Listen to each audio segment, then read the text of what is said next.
Hi everyone, this is Jan speaking. Welcome to this video. This time I will be working on this collected Pinus sylvestris. It had been resting on the ground for the past season and the soil was partially covered with mulch bark to keep the root ball more humid during the hot summer. This makes life and watering easier and is also better for the tree. As you can see, it started to generate some roots into the mulch. I removed these roots and cleaned up the soil surface a bit before I started to examine what was actually in the front of me on the turntable. Immediately it was clear that this tree was heavily overgrown and out of proportion. It was styled just once, 6 years ago. It is crazy how fast the time runs. Since then I have done just minor work on the tree. It was growing almost freely.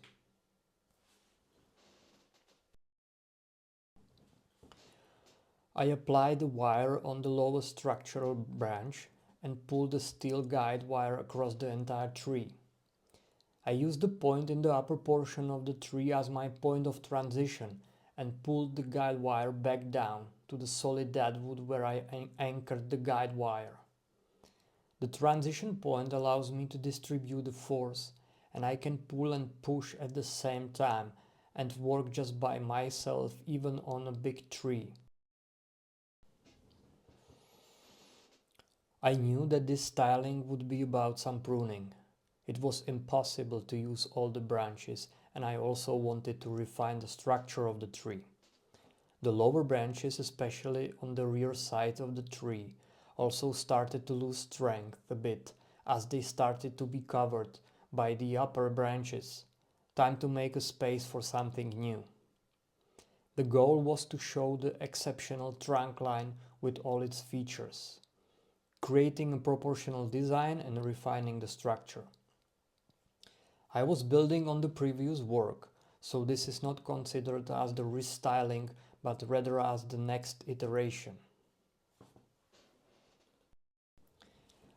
I wanted to show more of the intriguing elbow.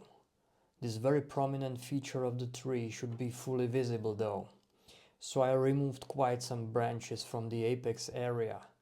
Actually, I removed the entire structural branch that participated in the apex formation. But as the tree gained a lot of volume, it was no longer needed. I wanted a more advanced and clean structure. I left the torso over there and turned it into the deadwood feature, even though it is not visible from the front view. And after that, I completely removed the entire branch right in the middle of the tree. It was heavily blocking the view into the tree and the trunk line and sticking too much forward. I kept the remaining part and turned it into the deadwood also. Removing entire branches on a quite good and old trees requires certain decisiveness and a bit bold approach, but it is the only way how to move forward. To be honest, it took me many years to gain enough confidence to adopt this attitude in tree styling.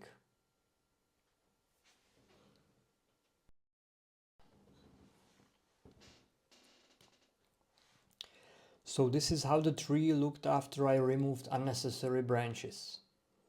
It gains more air and space and starts to get more in proportion with the trunk. The trunk gains back its visual power and dominance. The pink cube in the apex area is just a piece of styrofoam temporarily pushed between the branches. I experimented with the height of the tree a bit, but in the end I noticed no advantage in raising the apex.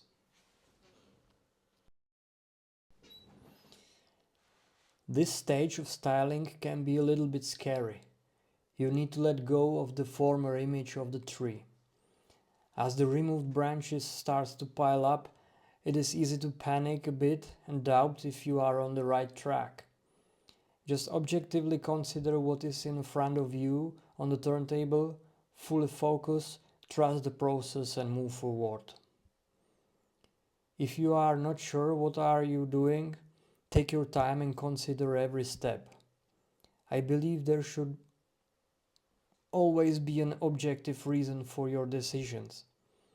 I call it the engineering approach. You should rationally explain every branch removal. It is not about feelings, tastes, and whether you like or not something on the tree. Remember, once you cut and the branch is gone and you need to deal with it. But it is easier said than done, I know. Now was the time for focused foliage paths and branch arrangement. I used solid, quite heavy wiring with aluminium. It is not fine touching of a very refined tree, but rather solid structural work. I like it when the wiring creates a really solid supportive structure for the branches and holds them firmly. It is not only about the branch in the new positions. This is not enough. It is about building character and interesting lines in the branches, which will hold in place without the wire in the future.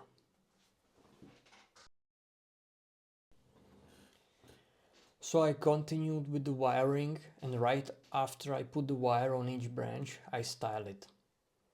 I like nicely organized foliage paths with smooth silhouettes.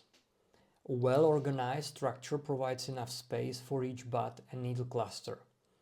Evenly distributed and organized needles are signs of well-done foliage paths. I work almost mechanically in this stage and fully focus on the detailed wiring and organizing each path. I check what I'm doing from a distance from time to time and make corrections to the position of the entire path concerning the rest of the tree. For this branch in the middle of the tree, I use the same guy wire technique as before. I pull it backward, and this move showed up more of the interesting lines of the branches below. Also, more space is there now. Sunlight can reach out freely to the lower branches.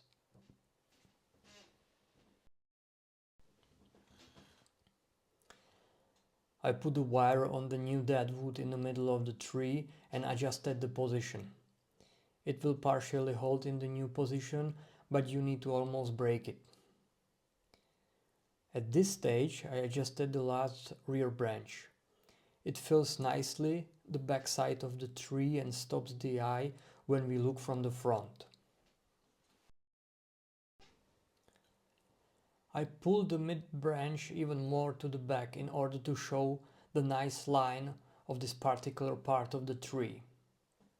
I also wired and positioned the front branches under the apex on the right side.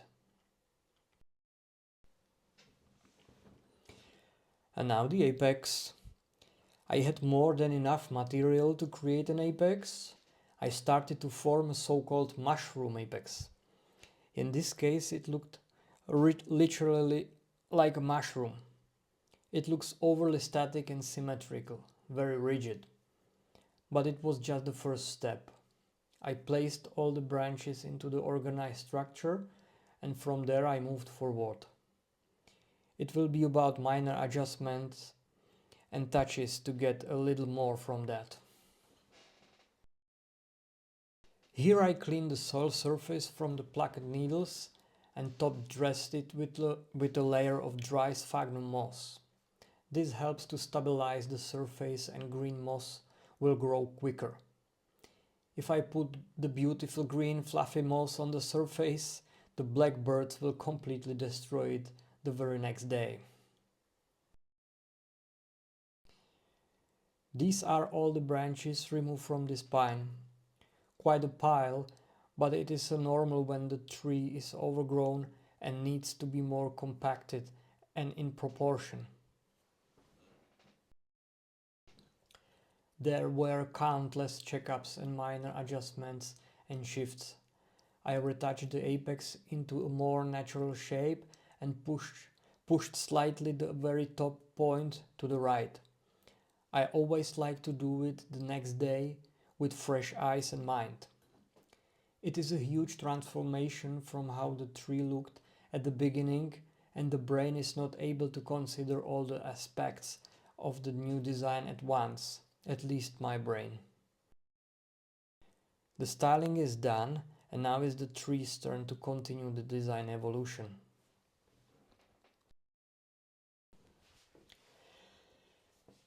This is all for this episode. Thanks for watching, and again thank you for your nice comments. I really appreciate it. Jan is signing off. Bye for now.